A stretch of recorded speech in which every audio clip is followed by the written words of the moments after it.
बढ़ेंगे आगे। सुकमा पुलिस को 2 लाख के इनामी नक्सली को गिरफ्तार करने में सफलता हासिल हुई है। ओडिशा से लगे पुष्पाल थाना क्षेत्र से विस्फोटक सामग्री के साथ गिरफ्तार किया गया है। गिरफ्तार नक्सली बीजापुर जिले का निवासी है। नक्सली से पूछताछ के बाद न्यायालय में पेश किया गया, जहां से जेल भेज दिया गया है। बता दें कि सीआरपीएफ और पुलिस के सामने 3 नक्सलियों ने समर्पण भी किया है। तो बड़ी खबर सुकमा से दे रहे हैं। पुलिस को 2 लाख के इनामी नक्सली को गिरफ्तार करने में सफलता मिली है। ओडिशा से लगे पुष्पाल थाना क्षेत्र से विस्फोटक सामग्री के साथ गिरफ्तार किया गया और साथ ही साथ 3 अन्य लोगों ने भी इस पूरे मामले में सरेंडर किया है। गिरफ्तार नक्सली बीजापुर जिले का निवासी बताया जा रहा है। नक्सली से पूछताछ के बाद न्यायालय में पेश किया गया, जहां से जेल भेज दिया गया है। सीआरपीएफ और पुलिस के सामने 3 नक्सलियों ने समर्पण भी किया है। तो बड़ी खबर से आप सभी को रूबरू करा रहे हैं। ज्यादा जानकारी के साथ सुकमा संवाददाता सलीम शेख जुड़ चुके हैं। सीधा रुख करेंगे सहयोगी की ओर। सलीम, यहां पर एक नक्सली को गिरफ्तार करने में सफलता मिली, साथ ही साथ 3 अन्य ने आत्मसमर्पण किया।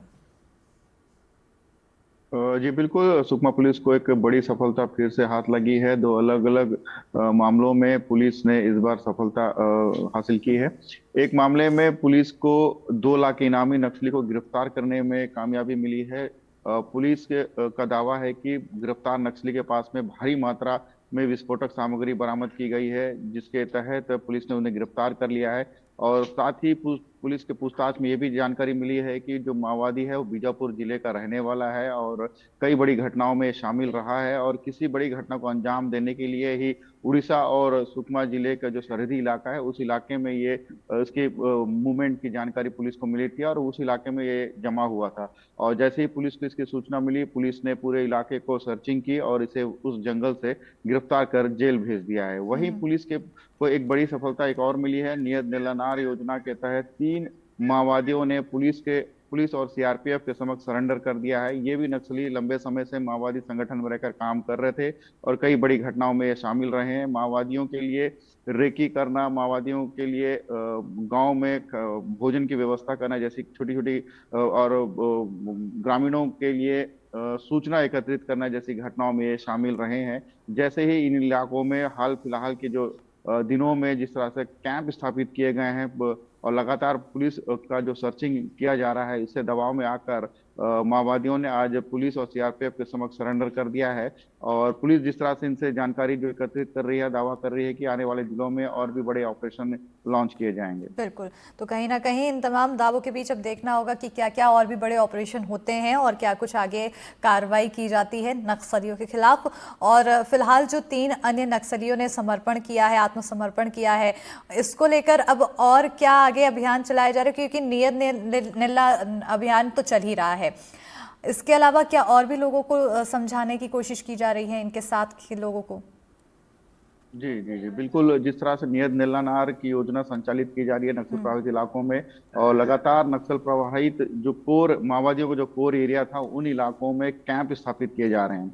और जिस तरह से कैंप स्थापित हो रहे हैं और साथ ही प्रशासन की टीम भी उन इलाकों तक पहुंच रही है और बुनियादी सुविधाएं दी जा रही है। साथ ही सिविक एक्शन कार्यक्रम भी लगाए जा रहे हैं ताकि लोगों को जागरूक किया जाए। और इसी का परिणाम है कि लोग अब ग्रामीण इलाके के लोग जो है वो पुलिस के समक्ष पहुंच रहे हैं, प्रशासन के समक्ष पहुंचकर अपनी बुनियादी सुविधाओं की मांग कर रहे हैं। और यही कारण है कि बड़ी संख्या में माओवादी अब शहर की तरफ आ रहे हैं। और इसी कड़ी में ही जिस तरह से बीते कुछ महीनों में देखा गया कि बड़ी संख्या में माओवादियों ने समर्पण किया है और लगातार समर्पण की कार्रवाई की जा रही है। और गांव वालों को खास करके जो बुनियादी सुविधाएं जो सालों से नहीं मिल पाई थी, जिस तरह से शिक्षा है, स्वास्थ्य है, सड़क है, अब ग्रामीणों को मिलने लगी है। तो कहीं ना कहीं ग्रामीण अब प्रभावित होने लगे हैं। और एक अभियान के तहत सीआरपीएफ और पुलिस ग्रामीण इलाकों में एक शिक्षा के स्तर बढ़ाने के लिए भी काम कर रही है और लोगों को सुविधाएं पहुंचाने का काम कर रही है। इसी से प्रभावित होकर अब ग्रामीण पुलिस के समक्ष सरेंडर होकर मुख्य धारा में जुड़ने का प्रयास कर रहे हैं। बिल्कुल। तो कहीं ना कहीं अब मुख्यधारा से जुड़ने का प्रयास एक तरफ नक्सली कर रहे हैं, वहीं दूसरी तरफ सुरक्षा बलों को कामयाबी मिली है, जहां पर एक नक्सली को गिरफ्तार किया गया और उसके पास से कई सामान भी, विस्फोटक सामग्री बरामद की गई। बहुत शुक्रिया सलीम तमाम जानकारी देने के लिए। बढ़ेंगे खबरों में आगे। खबर कटनी से है, जहां छत्तीसगढ़ के बीजापुर में एनडीटीवी संवाददाता मुकेश चंद्राकर की हत्या के विरोध में कटनी के पत्रकारों में भी आक्रोश देखने को मिला, जिसके चलते श्रमजीवी पत्रकार संघ के बैनर तले कचहरी चौक में जिले के पत्रकार एकत्रित हुए। इस दौरान मुकेश चंद्राकर की हत्या पर आक्रोश जाहिर करते हुए विरोध प्रदर्शन किया गया। साथ ही मुकेश के परिजनों को 1 करोड़ रुपए की सहायता राशि देने और हत्यारों को फांसी देने की मांग करते हुए तहसीलदार को राज्यपाल के नाम ज्ञापन सौंपा गया। छत्तीसगढ़ के बीजापुर में एनडीटीवी संवाददाता मुकेश चंद्राकर की हत्या के विरोध में